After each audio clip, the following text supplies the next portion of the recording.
Welcome everyone, Marcelo is my name. In 2023, Maison Crevelli released Oud Maracuja, huge hit across the world.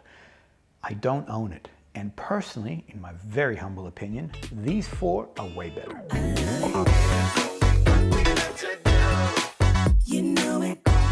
Now, I'm not a big fan of clickbait opening, where they say one thing, but they really mean something else.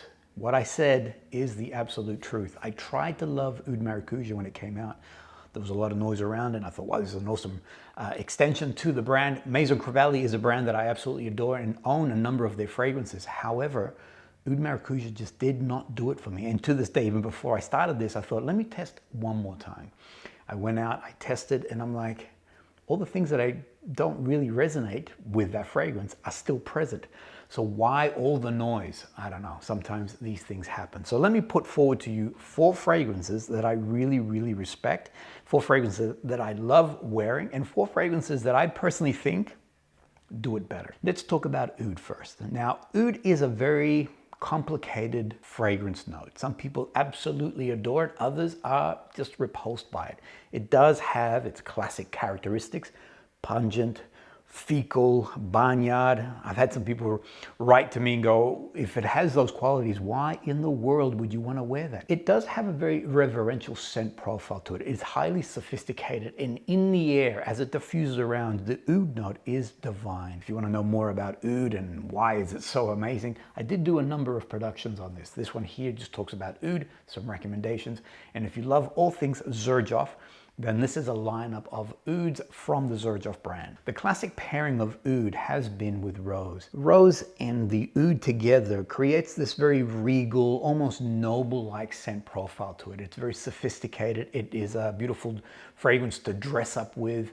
There is a sensuality, a romantic nature to those two fragrance notes working together. So why would you put Oud and Fruit now? This goes in a whole new direction. Where Rose and Oud is regal and noble, sophisticated, and I guess mature and grown up, Fruit and Oud is fun, playful, energetic, a little bit irreverent, youthful. I personally feel that it's definitely bolder in the way that it projects and in the way that it performs. I find that Rose and Oud celebrates Oud a lot more, whereas Fruit and Oud, it curves, it softens off that edge of that Oud note and makes it a lot more accessible and a lot more fun to wear. So let's begin. When I first came across Oud Maracuja, I remember spraying it and going, good, but I've got better at home. Coreterno's Hardkor. I was introduced to this brand by Libertine Perfumery. My perfume pusher, Michael Marzano, the great Michael Marzano, put me onto this brand and put me onto this particular fragrance here. Now, let me also point out, as I mentioned earlier, Oud Maracuja came out 2023. Coreterno's Hardkor came out in 2022. I would love you guys to correct me on this, but I do believe the Fruit Oud combination was actually, these were first on the market, or Hardkor was first on the market. And this is suave.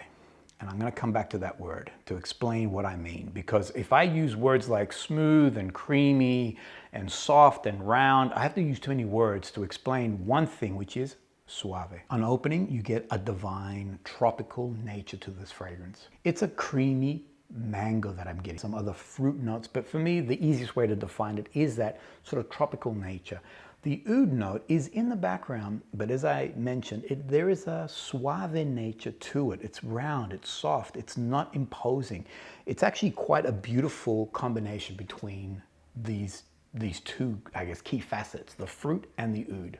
Suave. Let me go into that. There is, well, it's a word that's in Spanish. There's a song, it's a salsa, and it goes suavemente besame, which if I do a direct translation, it's kiss me smoothly. This is not what the song is saying, because suavemente in that context means kiss me gently, kiss me like a caress, kiss me with love, and kiss me with a tenderness. So suave or suavemente, there's so much more that goes in that word. And so to say that this fragrance is suave, it means that there is a a sophistication. There is this beautiful integration between these two core notes of fruit and the oud. It means that there is a wonderful smoothness to everything. Nothing has a very prominent, like, I am mango, or I am passion fruit, or I am oud.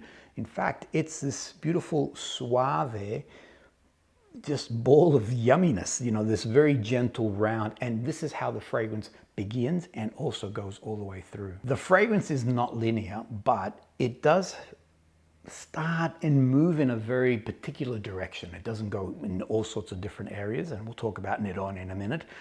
This, where it begins, is almost like where it ends. Tropical fruit notes, smooth and, I was going to say suave, but smooth and gentle and appealing and inviting, not overly sweet or I guess feminine and girly like. There is a smooth creaminess to it. And then it moves to this wonderful sweet oud place and finally settles in a suave fruit oud location. Now that transition from opening spray to that final settling is about an hour, and where I find that once it settles is where it stays for 12 plus hours. I've got it here, I've had it here for about 2 hours now. And it's that beautiful, soft, round fruit oud combination there. On card, which I just sprayed, I'm still getting the fruit elements. They're almost floral-like and like a floral bouquet. They're light and delicate, almost like a sea breeze that is like tropical sea breeze that has come off and coming through. Whereas here you are getting that beautiful blend between that sweet fruit and that beautiful oud note. Hardkor for me falls very comfortably in a confident, moderate space.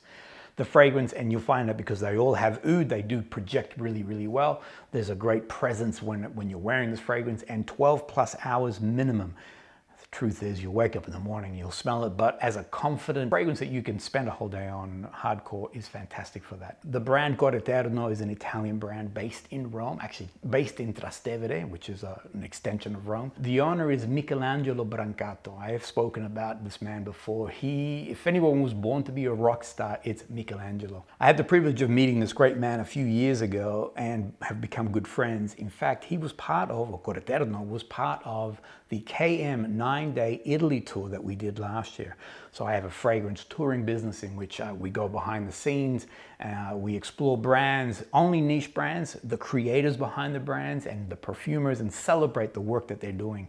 We were in Rome, we met up with Michelangelo, and he took us to Villa Borghese. He mentioned that his inspiration for his brand and his artistic expression all has come from Villa Borghese and the art of Caravaggio and things of that nature. He says that these people, everything that was in Villa Borghese, were the trendsetters that were disruptors in their time, and he wants to do the same with his brand now. Grab those things that are in, like I said, I'm going back. I really believe that they were the first to bring fruit and oud together.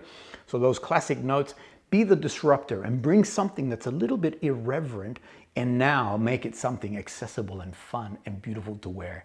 On that day, as I walked up to Michelangelo and gave him a hug, Italian, the first thing I smelled was Hardkor. And I remember saying to him, beautiful choice, it fits the mood of what we're doing today. And he's like, of course. Now this fragrance was perfect, to the point where other members in the group also complimented on the fragrance he was wearing. Hardkor is a suave expression of that fruit oud. If you're uncomfortable with the pungent, the more sort of heavy oud notes, I would recommend to you Hardkor. Forget the name.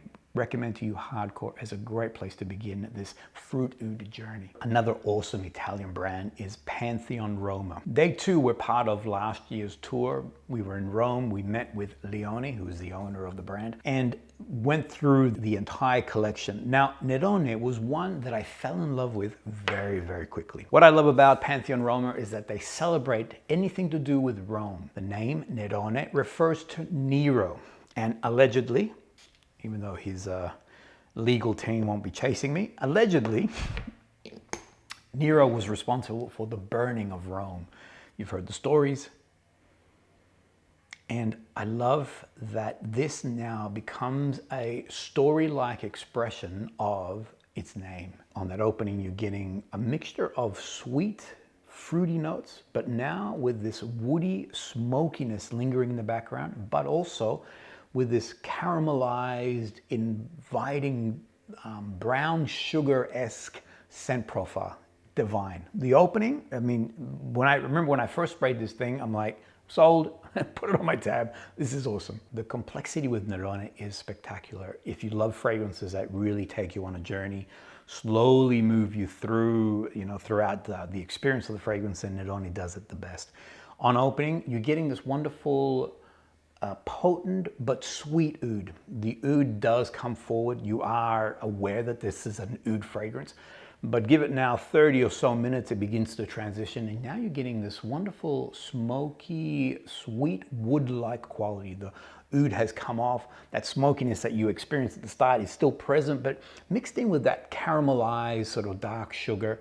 Finally, it settles in this just joyously wonderful amber woods. This doesn't become just an oud fragrance. It doesn't just become like a sweet fruit. There are leather tinges in there. There is like a cedar-like quality. There is that oud sort of woody-like nature to it.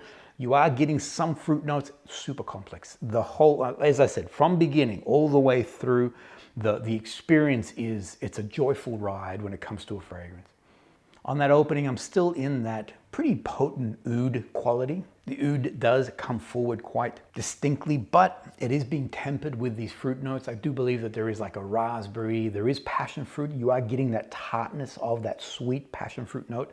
I've got it here, and I've been, again, wearing for about 2 hours now. And let me just say, so I've got 3 fragrances on. I haven't sprayed the last one. And it's Nerone, the one that is constantly presenting itself to me as I move my arms around. 2 hours in, I'm now in that amber wood place where I'm getting a cedar-like quality to the fragrance. There is that leather sort of aspect. It's not a leather fragrance. It always remains as very much a wood, smoky fragrance. And again, leaning into the name of Nero burning Rome, it wants to sort of celebrate, express itself in that way. It's not a celebration because I'm sure that would have been a very devastating moment. The fruit elements do come off. So you are experiencing that in that beginning here.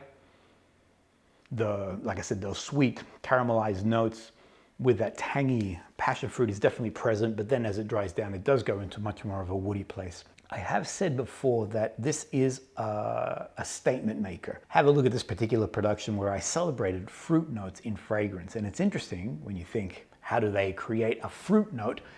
Do they extract it? In fact, it's a constructed note by the perfumer. So they can now play around with the passion fruit, make it tardier, make it sweeter, make it more juicier or creamier. And in this case here, that passion fruit note is present, but has really been pulled back when it comes to that dry down.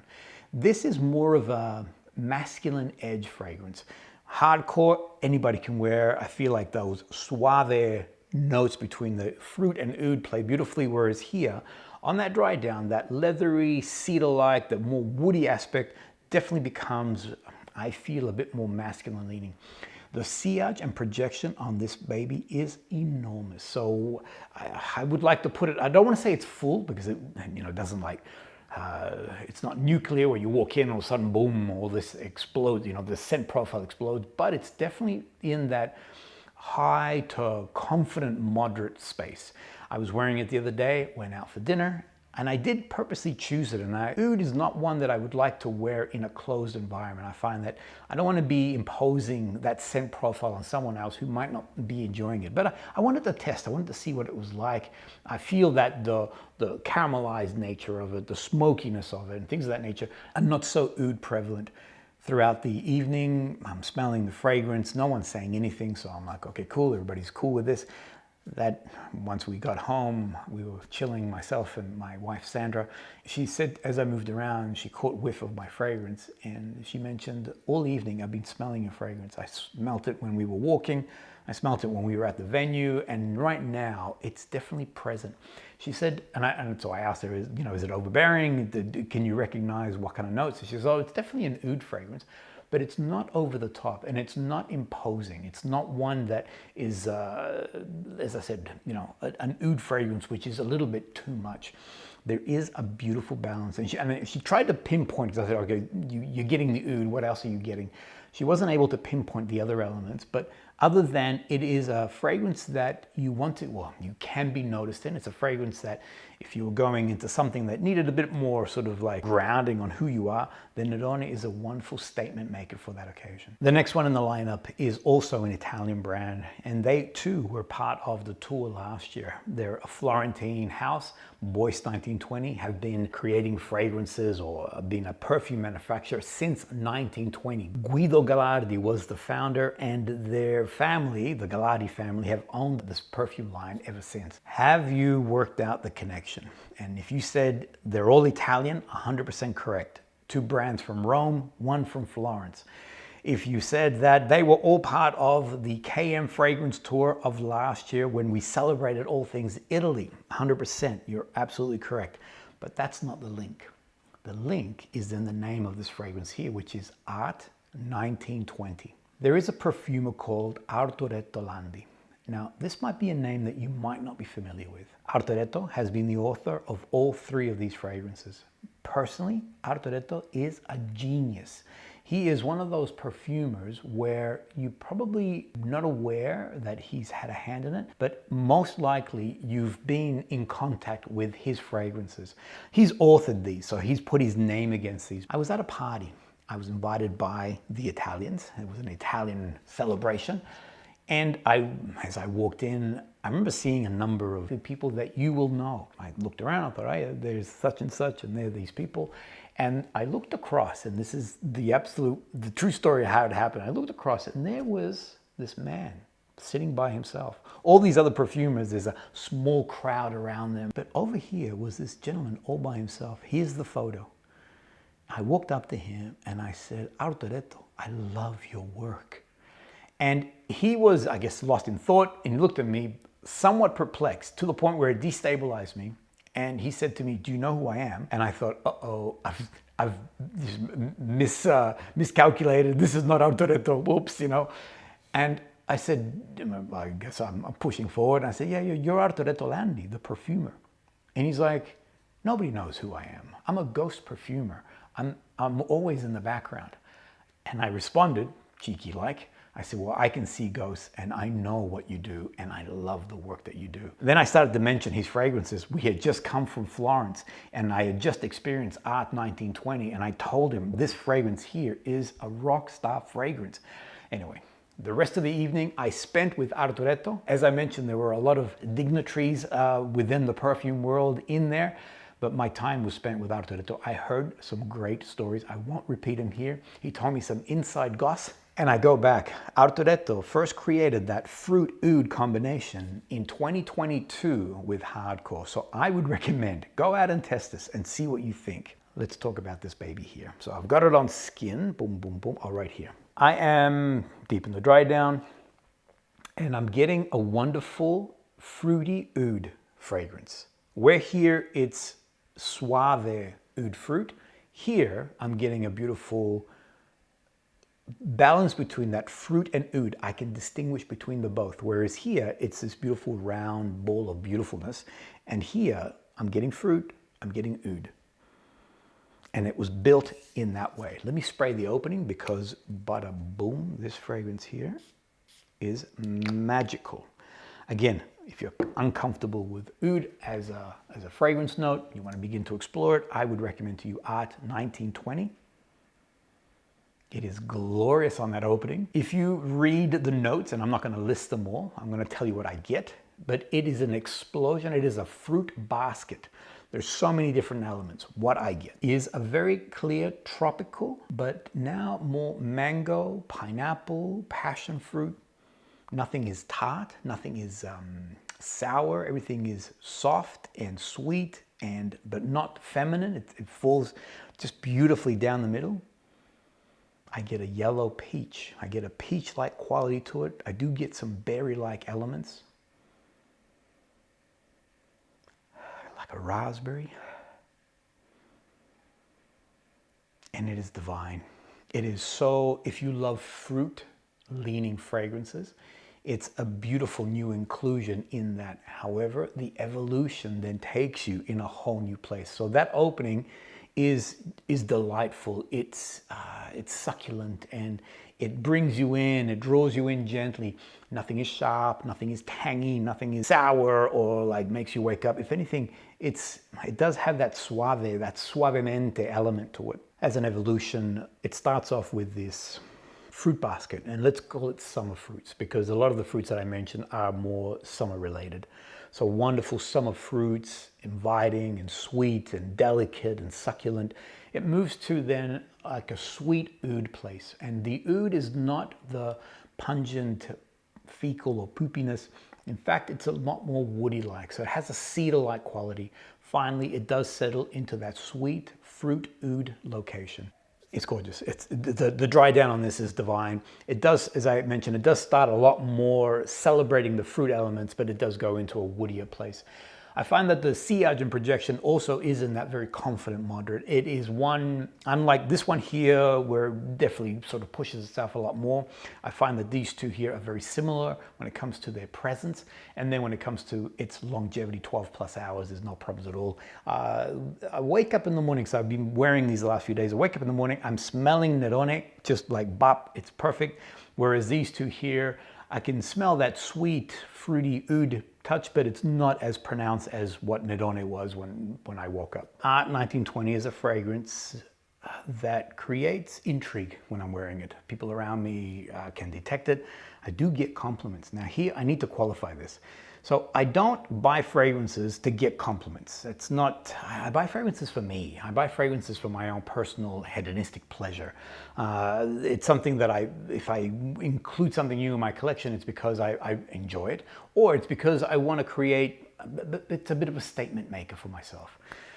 However, it's always nice to get a compliment when you're wearing something that's unique, or when you are like a new haircut and you're wearing a top. And tell me that you don't like it if someone compliments you when you are wearing something new. Recently, I had an experience. I was at a takeaway here in Australia, getting a sandwich, standing in line. A lady comes up next to me, and as she walked up, she was talking to a friend. I could smell her fragrance, and it was beautiful. I remember looking at her and I'm like, wow, that fragrance suits her really nicely. It's a beautiful sort of white floral bouquet. Didn't say anything. I didn't want to get weird. So I ordered my food, sat down at the table. She ordered and sat down next to me. Now, as I was here with a friend, I'm talking to my friend, and as she sat down, boom, again, the fragrance came through, and I'm like, well, that is a really beautiful fragrance. And here's the other part to it. I'm like, I know this fragrance, and I'm pretty certain, I'm going to put it out there, but I think it was Love in White by Creed. I'm pretty confident because it had those green and white florals and its bouquet, but it's feminine, but not overtly feminine. It was just, it's a beautiful scent profile. Anyway, talking away, and all of a sudden I'm like, that fragrance is actually really, really good. And so tossing in my mind, I'm like, you know what? And I turned to her and I said, excuse me, I don't mean to be weird. I said, your fragrance, it's beautiful and it suits you perfectly. It's a wonderful fragrance. Her response, she was totally elated by my comment. She actually said to me, thank you. I said, no, it's not weird. I've been wondering, I've been testing this fragrance and I've been wondering, is this like a fragrance for me? Normally I like more fruity. This is a way too floral. In the end, it made her feel happy. And I don't know, it just felt nice to give a compliment to somebody else. So that's all it is. When I get a compliment, and Art 1920 is that kind of fragrance, when I get a compliment, I just like it. It's like, and maybe it's my insecurities, it's nice to validate that you've got something that, I don't know, that it projects something beautiful into the world. Art 1920, I'd recommend it. Go test it out. Now the last one, so these three here, as I mentioned, are all Arturetto Landi's beautiful expression. Now he knows, as a creator, how to tweak these things. Fruit and oud is the, I guess, the brief. But now he's brought three different expressions to that one style. And these are three uniquely different. As I said, all three I've got on me today. I can smell, they're all different. Nerone, if you want something really forward, a little bit more on that masculine edge, Nerone is the one for you. These two here, comfortably, a woman can wear, but also a man can wear without any issues of feeling like it's too fruity and feminine. The last one is bizarre. So to kill the suspense, the fragrance is called Oudian. And it's a blend between Durian, the fruit, and oud. Why would you do this? They released this fragrance last year. The brand is called Pernoire. They are a Swiss brand. I do like the work that they do. They are a little bit more adventurous, but not to the point where it's not wearable. As I mentioned, I buy fragrances for my own personal hedonistic pleasures. I want to feel good. I want to smell good. So I don't like getting fragrances that are too wacky and wild. When I saw this, I thought, they're just making fun. But I would recommend you spray this baby. Now, I haven't sprayed this yet because this is a beast. This is a monster. All of these are in that, boom. Can you smell that? Well, you can't smell it, but I can. Boom. Where these are confident, moderate, this one here, I'm going to say is kind of full. It really pushes itself out, but it's not a room filler. So it's not going to stink out a whole place, considering that it has durian as its, I guess, signature note. Now, what is durian? I first discovered this fruit, the king of fruits, as it is called in Asia, when I was in Singapore years and years ago. Now, it has a smell, the scent profile of rotting eggs, of sewage, and even to the point it does remind, well, me at least, of vomit. It has a very, sort of acrid, sort of pungent smell to it. Why would you want to create a fragrance with those kind of profiles to it and then combine it with oud, which has the fecal barnyard components to it? And let me just say, the quality that's come out here, this combination is magical. My second experience with durian came when I went to Kuala Lumpur. This time around, I went with a local. Have a look at this production. This was a blast to film.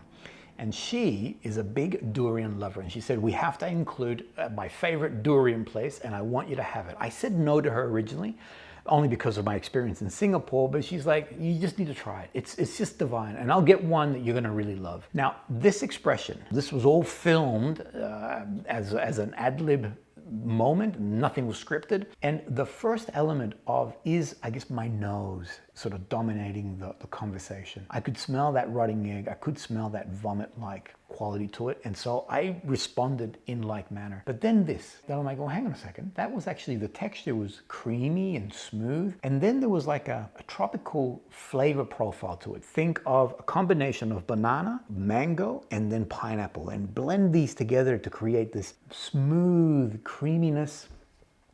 It's wild. In the end, it's a fruit that I thoroughly enjoyed. Would I go back? 100% yes. The scent, however, is still very sassy. This still has a weird scent profile to it. Not far from us, we have an area here called Springvale. There's a high Vietnamese population, and durian, when it's in season, you can smell it as you walk through the fruit and vegetable aisles. I'm gonna spray it on skin because I find that it's a lot more complex. Actually, I'll put it here. Ooh, 2 sprays. On that opening, you get that fragrant fruit mixed in with that touch of the interesting durian scent profile. The part that is wild is that this fragrance is divinely beautiful. I was wearing it yesterday. So the way the office is set up, this part here is where obviously I do all the studio filming, but behind the camera is my desk and other things. Across to the left or the right is now the editing area. I sprayed over here, so in that back wall is another large perfume cabinet, and I sprayed it over there, and I heard from my editor, Hannah, whatever you sprayed, I can smell it here, and it smells beautiful.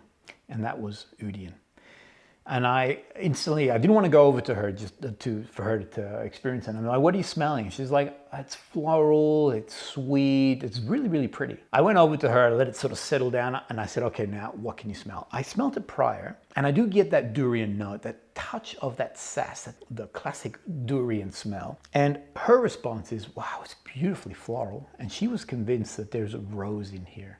I've looked at the notes. There are no rose, but in the heart there is labdanum. Now, labdanum does have that floral element, but it also has the dark fruit, the resin, the plum-like qualities to it. The complexity here is divine, is magical. So unlike these ones here, so this is, I guess, leaning a little bit more towards that Oud Maracuja with a tropical fruit and tanginess. Here, it's creating its own path, and it's something I want to put on your radar. I'd love for you guys to test it out, see what you think of this particular fragrance. It is, if you are familiar with durian, you will instantly go, oh yeah, that's durian.